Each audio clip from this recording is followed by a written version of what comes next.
Buonasera e ben ritrovati con l'informazione di Telefriuli. Apriamo questa edizione del nostro telegiornale con la cronaca, con il grave incidente avvenuto questa mattina in aperta campagna a Codroipo, dove è precipitato un ultraleggero. 2 le persone a bordo, una il passeggero ha perso la vita nell'esplosione del velivolo. È precipitato poco dopo il decollo. Tragedia nella campagna tra Codroipo e Sedegliano. È in questo terreno, in località Prati Loreto, che un ultraleggero è caduto questa mattina. Nello schianto ha perso la vita il passeggero del velivolo, Mauro Caporale, 40 anni, di Porcia, consulente finanziario, salvo ma con gravi ferite in diverse parti del corpo, il pilota Marco Vivan, 62 anni, sempre di Porcia.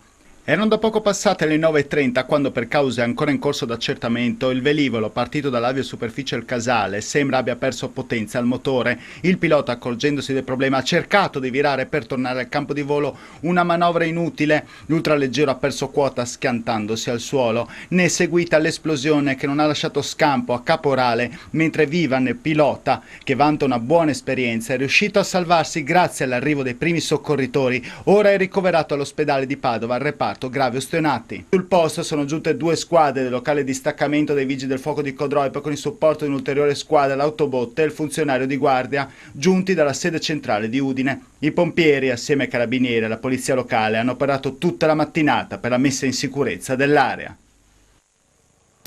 Mauro Caporale è morto davanti allo zio mentre stava riprendendo il decollo con il cellulare. Ai nostri microfoni parla la prima persona che ha prestato soccorso. Marco Vivan dice è uscito da solo dall'ultraleggero e ha chiesto aiuto. Sentiamolo in questa intervista effettuata nel pomeriggio di oggi da Monica Tosolini. Questa mattina c'era questo ragazzo al quale era stato promesso di fare un giro con l'aereo e io li ho visti decollare e sembrava tutto ok. Poi a un certo punto lo zio, che era quello che aveva accompagnato il passeggero che è morto, mi ha chiamato dicendo che era caduto l'aereo. Lo zio stava filmando il decollo, ma non ha filmato il momento della caduta dell'aereo, perché deve essere caduto circa 10-15 secondi dopo il decollo. Però è lui il primo che si è accorto che qualcosa non andava e che l'ha allertata? Sì, io avevo la macchina vicino, siamo venuti via con la macchina, siamo arrivati sul posto dell'incidente. Dopo non si poteva andare dentro perché c'era il bosco. Vi siete accorti perché avete sentito lo schianto? L'ho visto precipitare, lo zio l'ha visto precipitare, al di là che c'erano le fiamme poi che si vedeva benissimo, ma lo zio l'ha visto precipitare. Non so cosa sia successo esattamente, non ho più pallida idea. Non riesce neanche lei a darsi una spiegazione, immagino. No, io l'ho visto decollare, poi sono andato dentro l'hangar a fare altre cose e poi suo zio è venuto a chiamarmi che era caduto. Siamo usciti, c'era del fumo. Siamo venuti ma non c'era niente da fare. Marco, il pilota, era uscito dall'abitacolo e abbiamo parlato con lui. Cosa vi ha detto? Ci ha detto di andare a prenderlo. Ecco, non è che abbiamo fatto dialoghi, eccetera, ci ha detto di andare a prenderlo e quindi in qualche maniera poi i miei amici sono andati a prendere una motosega, hanno tagliato le boschette e sono andati a prenderlo. Quindi lui era cosciente? Sì, lui era cosciente, l'hanno trascinato fuori.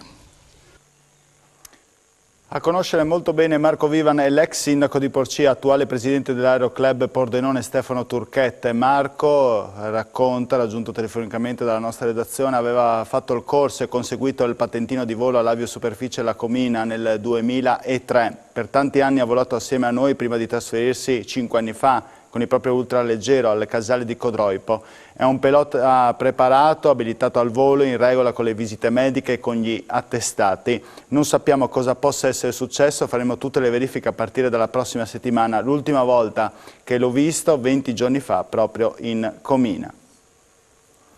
Voltiamo pagina, il bollettino sanitario del Covid, registrati nelle ultime 24 ore 422 contagi su 5.668 tamponi, esattamente sono 136 casi positivi su 2.956 tamponi molecolari, 286 casi positivi su 2.712 tamponi antigenici, 112 ricoverati in terapia 112 i ricoverati negli altri reparti, 1 in terapia intensiva, 5 i decessi registrati, 1 a Gorizia, 3 a Trieste e 1 a Pordenone.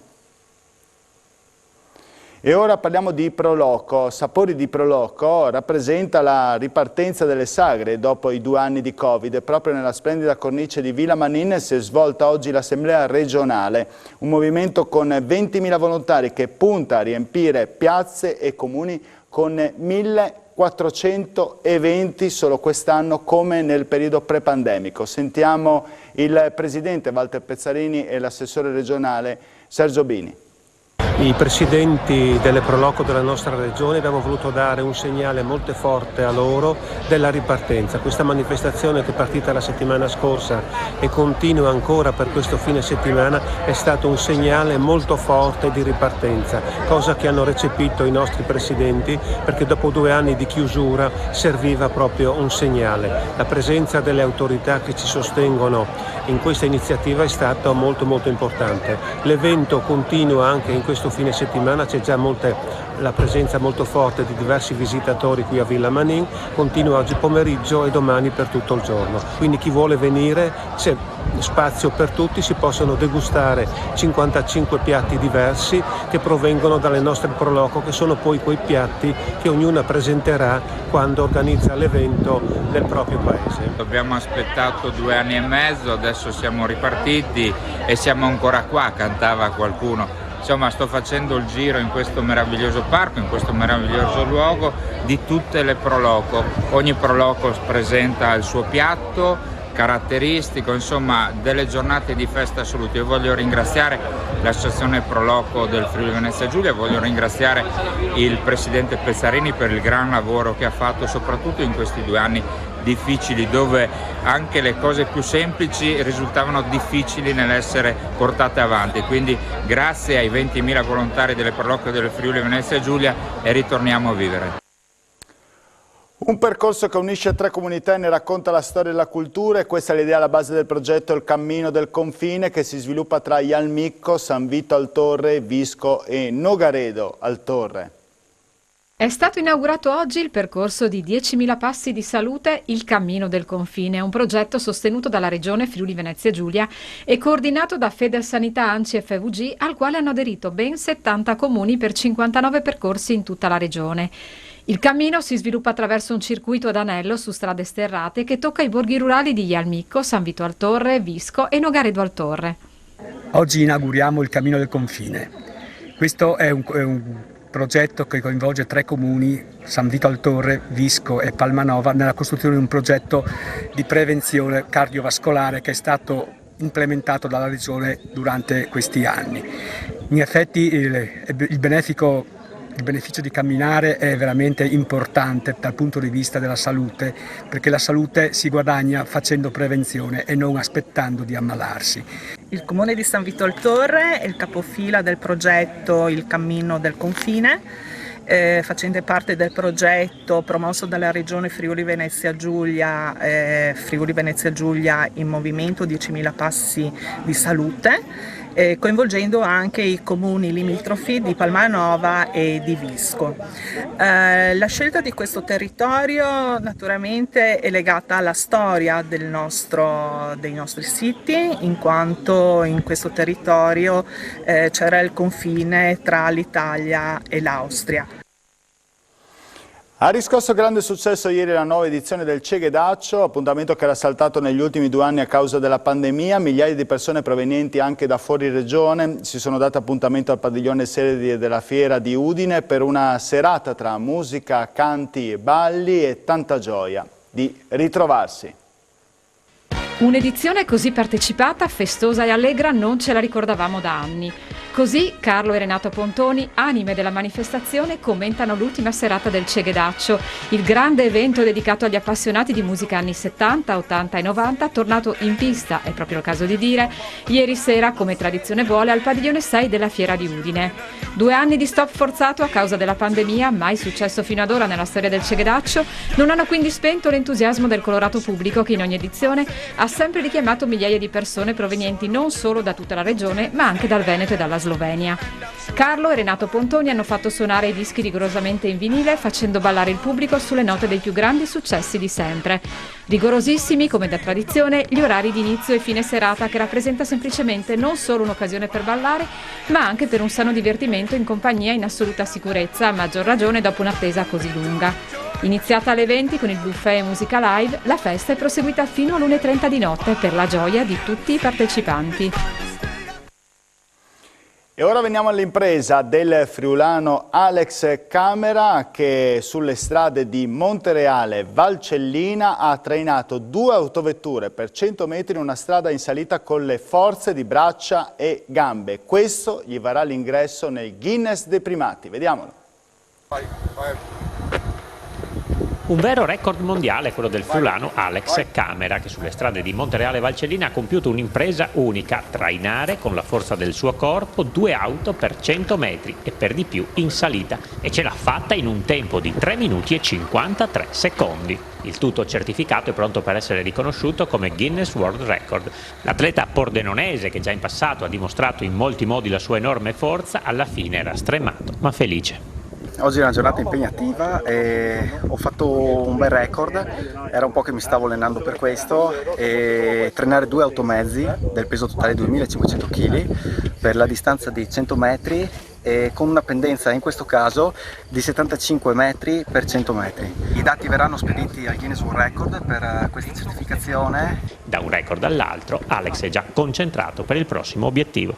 Prossimo record, 12 automezzi per 5 metri con l'uso anche delle mani davanti, così sfiderò Zydrunas, che è l'uomo più forte al mondo. Bravo!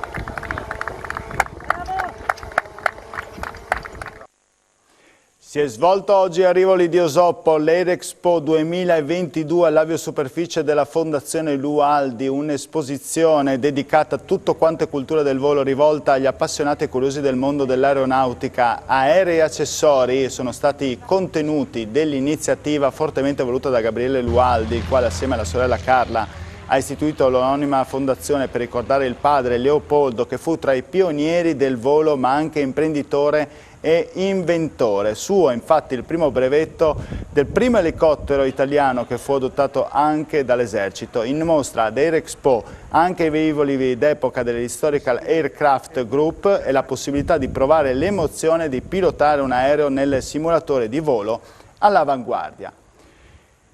E chiudiamo con lo sport, il calcio, ultima partita del campionato domani per l'Udinese di Scena a Salerno, contro i padroni di casa alla ricerca disperata dei 3 punti salvezza. Mister Cioffi avverte i bianconeri: giocheremo in un clima infuocato. Sentiamolo. Sì, lo sport in generale è adrenalina, indubbiamente una cornice calda e infuocata come sarà domani sera alzerà sicuramente il livello di adrenalina. È stato un piacere vivere la settimana, i ragazzi sono attaccati con la testa, abbiamo tenuto fede nonostante lo scivolone in casa con lo Spezia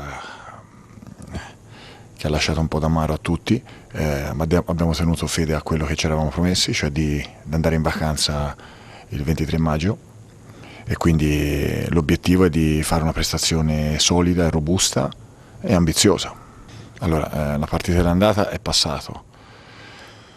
Un passato che ci ha insegnato e dal quale abbiamo e voluto imparare.